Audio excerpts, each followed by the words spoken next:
I'm joined today by Judyth Vary Baker, who is the author of the new book, David Ferrie, Mafia Pilot, Participant in Anti-Castro Bioweapon Plot, and as well as a friend of Lee Harvey Oswald and key to the JFK assassination. Judyth Vary Baker claims to be the former lover of Kennedy assassin Lee Harvey Oswald. This is such an incredible story, Miss Baker. I'm thrilled to have you on. Let's start at the beginning. How did you meet Lee Harvey Oswald?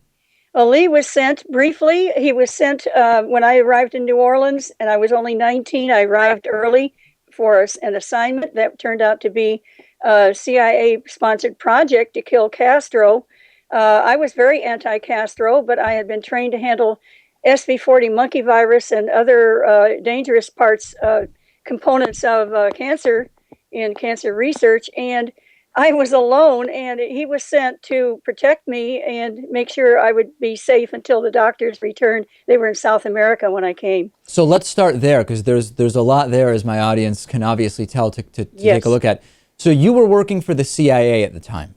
Well, I didn't know it, of course. They only tell you what they have to tell you. But eventually, of course, I did understand, because Lee and I developed a relationship that turned into a love affair. And I can assure you that Lee Oswald was framed and did not kill Kennedy.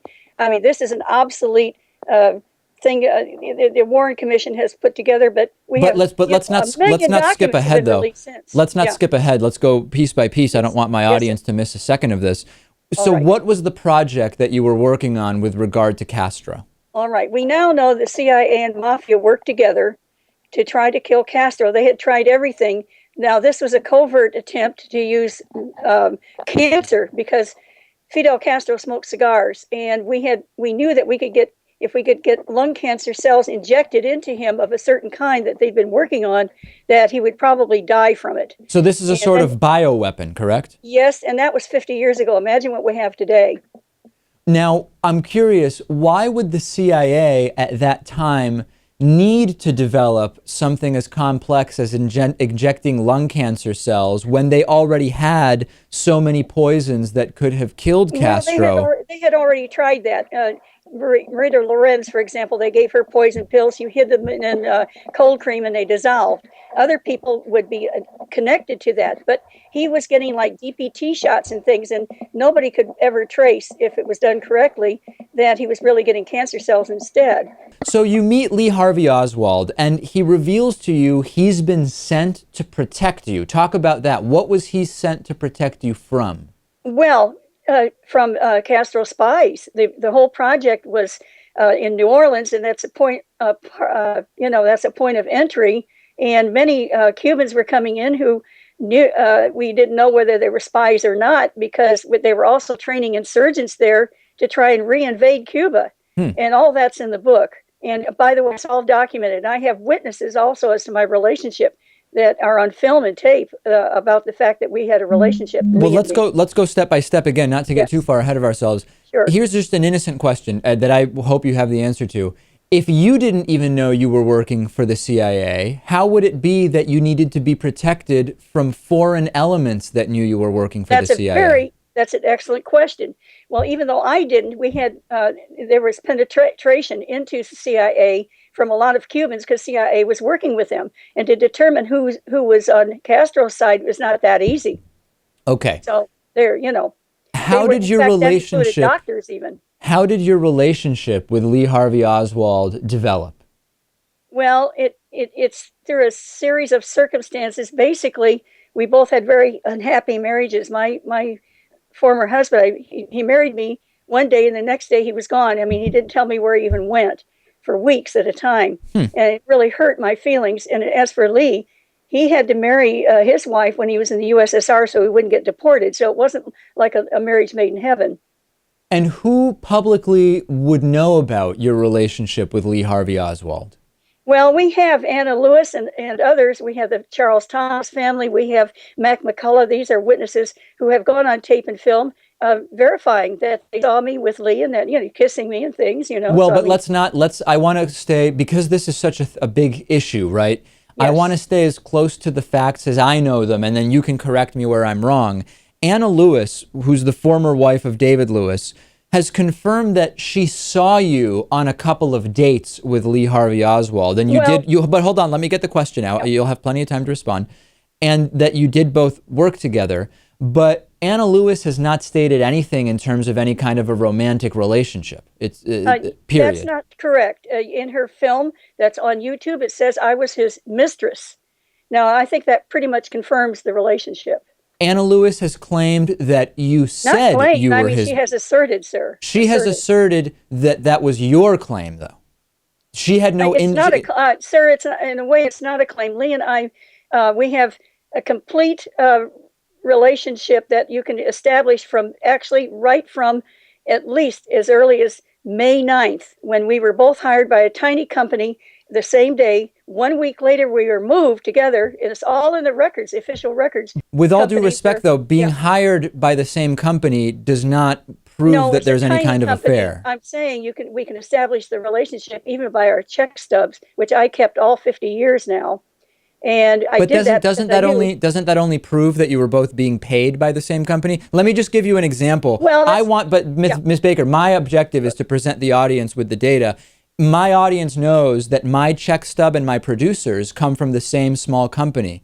That would not, of course, prove that I'm in any kind of relationship with my producer, right? But were you hired the same day? If he got fired, would you be fired the same day? I don't know. I guess we'd have to wait and see if that happens. But of course, that's speculative. Those kind of records. So let's go to the moment of the assassination, right? Talk to us about that day. What was that like? Well, I had been sent out of the project because I had been kicked out because I had ethical objections to using prisoners who were volunteers, and they were going to be injected with this, and if it worked, it would kill them. And because I objected, they sent me back to Florida. It really saved my life. But Lee and I stayed in contact. I talked to him via phone, and we have some kinds of records to help substantiate that. What kind of records? Well, the Warren Commission noticed that a woman with no accent called the Texas School Book Depository and asked for the janitor. Now, Lee was not a janitor. He was a clerk there. But that was the way that I contacted him. The first two initials of my name are Judyth Ann, and that's what I used. And the name of janitor is very rare. I'm trying to find somebody else in working position. So he knew it was me and called me back. And we have a lot of other material that I have inside information that now has been substantiated. For example, I told people in 1999 that Lee had saved Kennedy's life. He believed he did. And now we have Abraham Bolden that came out and said that's true. Lee Oswald is the one who called the FBI in Chicago and saved Kennedy's life. Well, no, listen, I mean, here's the thing, Ms. Baker.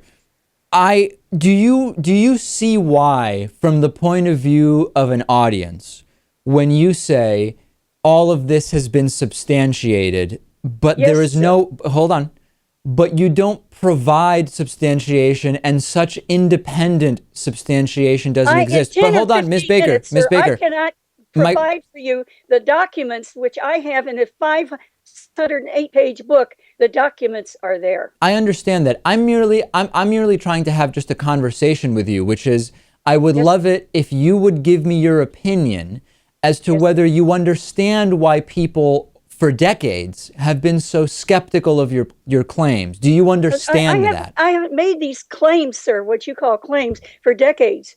I spoke out for the first time in 1999 after a silence of 35 years. And that's over 3 decades, right?